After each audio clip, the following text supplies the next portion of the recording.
नमस्कार मित्रों, मैं राजपाल गोस्वामी आपके अपने YouTube channel let's start geography में आपका एक बार पुनः हार्दिक स्वागत करता हूं।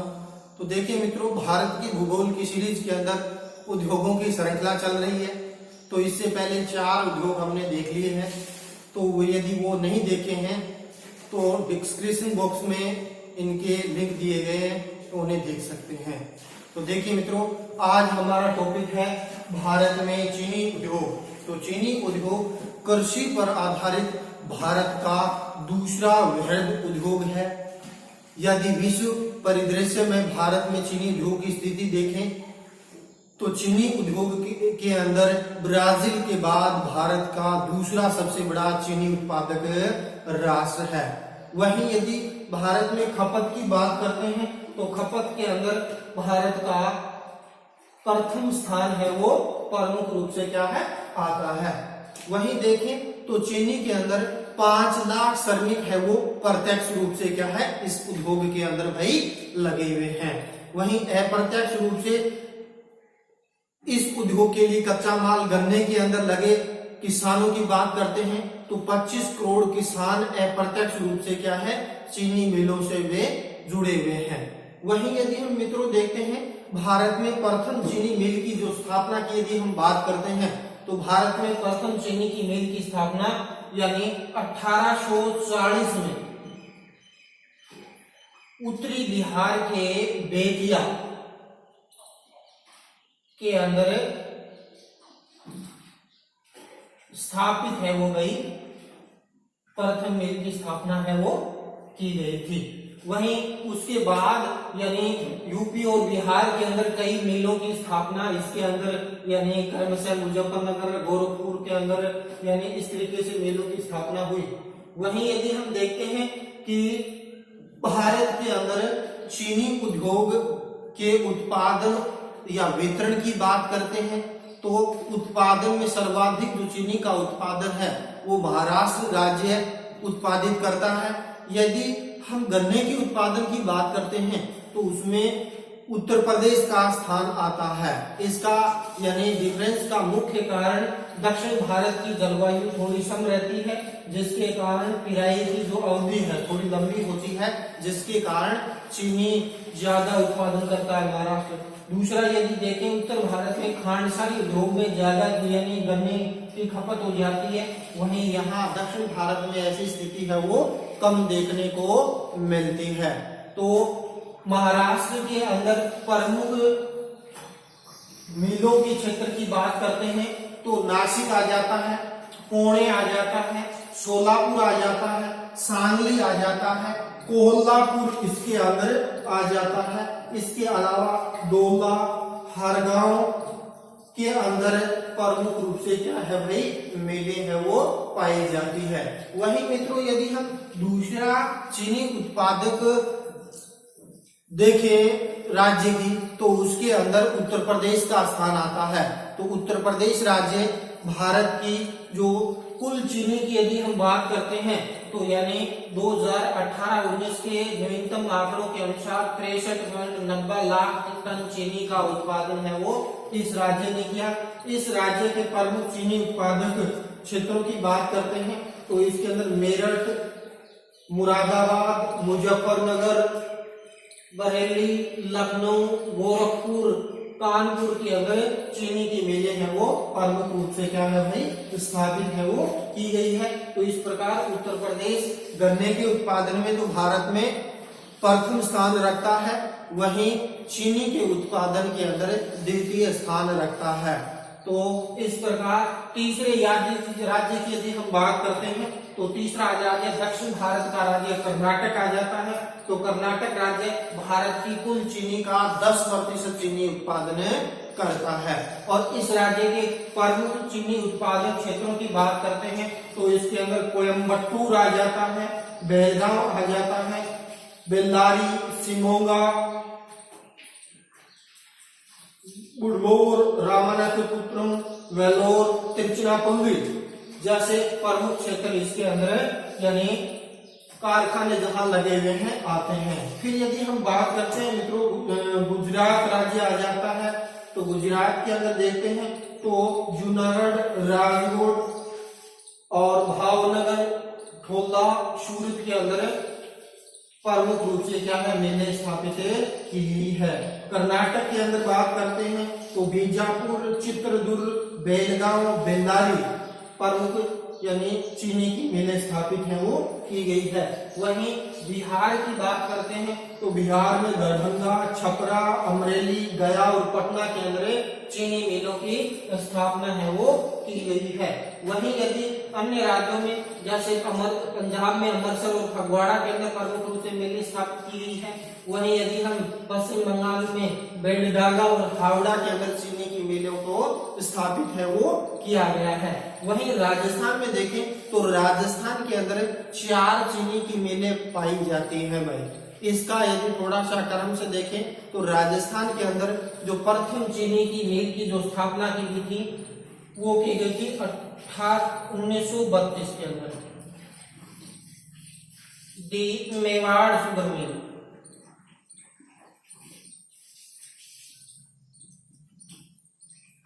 ये भोपाल, सागर, चित्तौड़गढ़ जिले के अंदर है। चित्तौड़गढ़ जिले के अंदर स्थापित है की गई थी। किस क्षेत्र में? निजी क्षेत्र में स्थापित है वो की गई। उसके बाद दूसरी मिल की बात करते हैं, दी गंगानगर शुगर मिल गंगानगर के अंदर स्थापित की गई। इस मिल की स्थापना 1900 कब की गई भाई? 37 के अंदर इस मिल की स्थापना है वो की गई निजी क्षेत्र के अंदर। बाद में बीकानेर रियासत ने इसको यानी 1945 में परचेज कर लिया और उससे फिर 1956 में राज्य सरकार ने इसको अधिग्रहण कर लिया। तो ये वर्तमान में सरकारी मिल के अंतर्गत है वो आती है। और इस मिल के अंदर 2-3 फैक्ट इंपॉर्टेंट है। एक तो 1968 के अंदर इस चीनी मिल के अंदर क्या है यानी एक चुकंदर से चीनी बनाने का है वो प्लांट है वो लगाया गया। इसके अलावा इस चीनी मिल के अंदर जो धौलपुर ग्लास फैक्ट्री से संबंधित है वहां से बोतलें आती हैं और यहाँ पर शराब भी मुख्य रूप से क्या है बनाई जाती है। इसके अलावा यानी अब ये मिल पुरानी होने के कारण 16 जनवरी 2016 को इस मिल के अंदर नवीन आधुनिक परिष्कृत मिल की स्थापना गंगानगर के बाहर कमीनपुरा गांव के अंदर स्थापित की गई है, जिसमें एक डिस्टिलरीज पशु आहार केंद्र भी लगाया गया है। इसके अलावा कुछ मात्रा में विद्युत का उत्पादन भी यानी इसके बायोगैस के द्वारा है वो प्रमुख रूप से किया जाता है। तीसरी मिल की स्थापना की यदि हम बात करते हैं मित्रों तो केशवरायपाटन शुगर मिल केशवरायपाटन तहसील बूंदी के अंदर 1965 के अंदर मुख्य रूप से यह मिल स्थापित की गई और यह सहकारी क्षेत्र की मिल थी। क्या थी भैया? सहकारी क्षेत्र की मिल थी, लिमिटेड मिल कह सकते हैं। लेकिन ये मिल कई सालों तक घाटे में चलने के कारण वर्तमान में यह मिल है वो बंद पड़ी है। चौथी मिल उदयपुर के अंदर यानी 1970 के दशक में स्थापित की थी। जो प्रथम मिल का मालिक था उसने भी इस मिल को मुख्य रूप से क्या है लगाया था भाई। तो ये 4 मिलें राजस्थान के अंदर पाई जाती हैं। अब बात करते हैं कि चीनी मिल के स्थानीयकरण के कारक कौन से हैं। तो स्थानीयकरण के कारक में नंबर 1 तो आ जाता है कच्चा माल। और कच्चा माल होता है गन्ना, जिसकी विशेषता पाई जाती है कि ये भार ह्रासमान पदार्थ है और इसके अंदर स्क्रैप ज्यादा निकलता है। यदि हम 1 क्विंटल गन्ने की पिराई करें तो 10 से 12 अधिकतम 14% तक ही मुख्य रूप से क्या है चीनी उत्पादित होती है। तो इसके कारण यह कच्चे माल इस मिल की मुख्य रूप से क्या है लगाया जाता है। दूसरा, यह एक भार ह्रासमान पदार्थ है तो कटने के बाद तुरंत मिलों के अंदर इसकी पिराई होनी चाहिए। तो सस्ता परिवहन की सुविधा भी इसके अंदर यानी इसके स्थानीयकरण के अंदर महत्वपूर्ण भूमिका है वो प्रमुख रूप से वही निभाती है। तीसरा आता है सस्ता व कुशल श्रम शक्ति।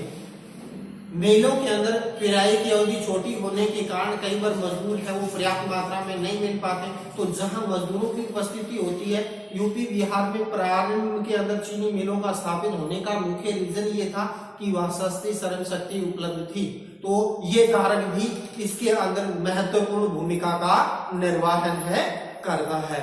चौथा यदि हम देखते हैं कि इसके अंदर यानी स्थानीय प्रशासन का सहयोग कैसा है, वहां यानी सस्ती भूमि उपलब्ध होनी चाहिए। नेक्स्ट बात करते हैं तो बाजार, चीनी के यानी उत्पादित होने की बाजार भी उपलब्ध होना चाहिए, या तो सस्ता सड़क या रेल परिवहन की सुविधा होनी चाहिए, या नदी के यदि कोई बंदरगाह की स्थिति है तो न केवल भारत में बल्कि विदेशों में भी भारत की चीनी का निर्यात है वो प्रमुख रूप से किया जाता है। तो ये 5-6 कारक चीनी उद्योग के स्थानीयकरण की अवस्थिति को निर्धारित करते हैं। फिर बात करते हैं मित्रों कि चीनी उद्योग हालांकि यानी तीव्र गति से बढ़ रहा है, लेकिन 30% मिलें आज भी बंद पड़ी है। तो इसका मुख्य रीजन क्या है या इसकी कौन कौन सी समस्याएं पाई जाती है, उन पर डिस्कस करें तो नंबर तो 1 आ जाता है कि गुड़ व खांडसारी उद्योग से ये कड़ी प्रतिस्पर्धा। भारत में 50% जो मुख्य रूप से गन्ना है वो गुड़ व खांडसारी उद्योग में उपयोग कर लिया जाता है, और जिसके कारण क्या है गन्ने को पर्याप्त मात्रा में गन्ना नहीं मिल पाता, और जिसके कारण यानी ये एक बड़ी समस्या यानी चीनी उद्योग के सामने है। दूसरा यदि हम बात करते हैं रोगन व अनार्थिक मिलें, भारत में कई मिलें सैकड़ों साल पुरानी है, जिसके कारण एक तो क्या है वो पुरानी होने के कारण रिपेयरिंग का खर्चा ज्यादा आता है, और उसके अंदर गुणात्मकता की दृष्टि से भी गिरावट आ जाती है। तो नई तकनीकी सुसज्जित मशीनों के अभाव के कारण क्या है यानी ये अनार्थिक मिलें मुख्य रूप से क्या है चीनी उद्योग के सामने एक समस्या खड़ी कर देती है। छोटा इसके बाद तीसरी करते पिराई की छोटी अवधि, यानी चीनी उद्योग के अंदर मैक्सिमम 4 से 5 महीने पिराई होती है। तो इस छोटी अवधि के अंदर यानी चाहे वो मजदूर वर्ग हो या मालिक हो अधिक से अधिक लाभ प्राप्त करना चाहता है, लेकिन कई बार विद्युत की सुविधा उपलब्ध होने या श्रमिकों का हड़ताल के कारण क्या है यानी ये छोटी पिराई अवधि के अंदर पूर्णतः चीनी के यानी प्रोडक्शन है वो कम होता है। तो ये भी एक समस्या है। नेक्स्ट बात करते हैं तो त्रुटिपूर्ण सरकारी नीति, यानी 1931 के अंदर चीनी पर थोड़ा नियंत्रण लगाया, 1998 में हालांकि नियंत्रण हटा दिया, फिर भी ये कहा गया कि 15 किलोमीटर के दायरे में कोई चीनी मिलें नहीं होनी चाहिए। दूसरा, सरकार 40% चीनी न्यूनतम समर्थन मूल्य पर खरीदती है, जिसके कारण क्या है मिल मालिकों को यानी कम लाभ प्राप्त होता है, या यानी गन्ने का प्रोडक्शन कम हो जाता है और हड़ताल बंदी हो जाती है। तो ये भी एक समस्या इसके अंदर से बड़ी समस्या है। फिर क्या है चीनी उद्योग के अंदर शोध का अभाव है, रिसर्च कम हुए हैं कि चीनी की जो गौण प्रोडक्ट है जो एक उसका अवसाद है उसका यदि सही यूटिलाइज कर लिया जाए, जैसे उसकी फोई या उसके गत्ते बना लिए जाए, या बायोगैस के द्वारा उसके अंदर बायोगैस तैयार की जाए, या उसके अंदर शीरा बनाया जाए, तो अन्य गौण उत्पादों का यानी मुख्य रूप से क्या है कम प्रचलन है, जिसका प्रमुख कारण शोध के अंदर कमी है। फिर आता है उप उत्पादों के निपटान की समस्या, यानी कचरा जो मुख्य रूप से क्या 90% जो कोई जो कचरा बचता है उसके निस्तारण की समस्या होती है। यदि शोध के द्वारा उसको परिशोधित कर लिया जाए, उसके अंदर गुणात्मक परिवर्तन कर लिया जाए, तो न केवल निपटारे की समस्या मिटेगी बल्कि यही चीनी के लिए पूरक उद्योग के रूप में कार्य करेगा। तो इसका भी अभाव पाया जाता है। गन्ने का प्रति हेक्टेयर कम उत्पादन होना, यानी गन्ना जितना होना चाहिए उतना प्रति हेक्टेयर क्यूबा, ब्राजील या अन्य देशों की अपेक्षा भारत में कम होता है, और जिसके कारण क्या है यानी गन्ने के अंदर यानी कम मात्रा में चीनी है वो अवाप्ति हो पाती है। तो ये भी चीनी उद्योग के सामने एक बड़ी समस्या प्रमुख रूप से क्या है आती है। तो अब इसके अंदर देखते हैं मित्रों कि नंबर 1 क्वेश्चन पूछा गया था यूपीएससी एग्जाम के अंदर, भारत में चीनी उद्योग के शोध और प्रौद्योगिकी सुधार हेतु शुगर टेक्नोलॉजी और रिसर्च इंस्टीट्यूट कहाँ पर है? तो ये उत्तर प्रदेश के कानपुर के अंदर है। और इसके अंदर यदि हम देखते हैं तो इसके अंदर कौन कौन से 5-4% जो एग्जाम की दृष्टि से महत्वपूर्ण होते हैं, तो उनके यदि हम देखें तो नंबर 1 को सीधा एक क्वेश्चन पूछ लिया जाता है कि भारत में चीनी का विश्व के अंदर कौन सा स्थान है? तो चीनी के अंदर ब्राजील को कड़ी प्रतिस्पर्धा मिल रही है और आगे आने वाले भविष्य में भारत प्रथम स्थान पर होगा। वर्तमान में ब्राजील के बाद दूसरा स्थान रखता है। वहीं खपत की बात करते हैं तो चीनी की खपत में भारत का प्रथम स्थान है वो आता है। वहीं यदि पर्सन इसके अंदर दिल्ली पब्लिक स्कूल के अंदर आया, भारत के अंदर प्रथम चीनी मिल की स्थापना कब हुई? तो 1840 में बेतिया बिहार के अंदर प्रथम चीनी मिल की स्थापना है वह हुई थी।